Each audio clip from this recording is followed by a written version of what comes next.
علامہ امام شرف الدین نووی رحمہ اللہ جو صحیح مسلم شریف کے شارح ہیں اور اپنے وقت کے بہت بڑے عالم ہیں، علامہ نووی رحمہ اللہ ارشاد فرماتے ہیں، یہ وہ علامہ نووی رحمہ اللہ ہے کہ تاریخ الاسلام میں امام ذہبی، اور امام ذہبی ایک ایسا نام ہے کہ امام ذہبی ایک اتنا بڑا نام ہے کہ اسلام کی تاریخ کے اندر چند لوگ علم کی معراج پر اپنی فیلڈ میں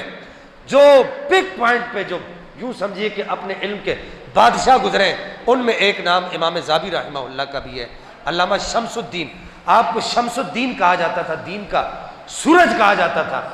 اور احادیث کی چھان پھٹک میں، احادیث کی جانچ پڑتال میں جو مقام اللہ جل مجد الکریم نے امام شمس الدین ذہبی رحمہ اللہ کو عطا فرمایا، وہ مقام اللہ جل مجد الکریم نے بہت کم لوگوں کو عطا فرمایا۔ آپ کی کتابیں میزان الاعتدال، سیر اعلام النبلاء اور اسی طریقے سے تاریخ الاسلام، اب آپ حیران ہوگے کہ جو آپ کی جو کتاب ہے تاریخ الاسلام، یہ 33 جلدوں پر لکھی ہوئی کتاب ہے، ایک کتاب عربی زبان کے اندر، فصیح عربی زبان کے اندر۔ اسی طریقے سے آپ کی سیر اعلام النبلاء،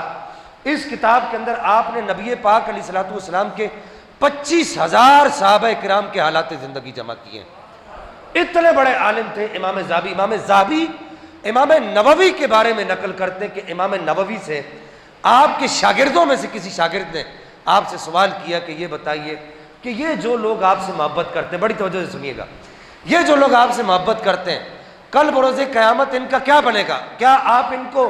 اپنے ساتھ جنت میں لے کر جائیں گے؟ امام نووی سے پوچھا آپ کے ایک شاگرد نے، تو امام نووی رحمہ اللہ نے ارشاد فرمایا کہ اگر کل بروز قیامت مجھے اللہ جل مجد الکریم نے کوئی مقام اور مرتبہ عطا فرمایا تو میں کل بروز قیامت جنت کے دروازے پر کھڑا ہو جاؤں گا، اور اس وقت تک جنت میں داخل نہیں ہوں گا جب تک اپنے ہر جاننے والے کو جنت کے دروازے سے اندر نہ کر دوں۔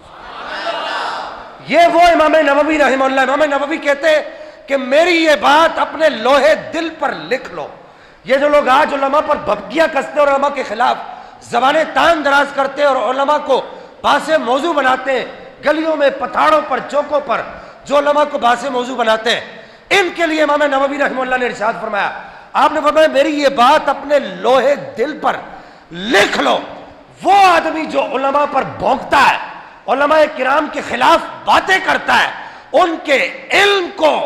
ٹارگٹ بناتا ہے اور ان کے علم پر تان کرتا ہے، تانا زنی کرتا ہے، ان کی ذات کو ہجو کا نشانہ بناتا ہے، ان کو گالیاں دیتا ہے۔ امام نووی کہتے ہیں کہ جب آدمی وہ مر جائے،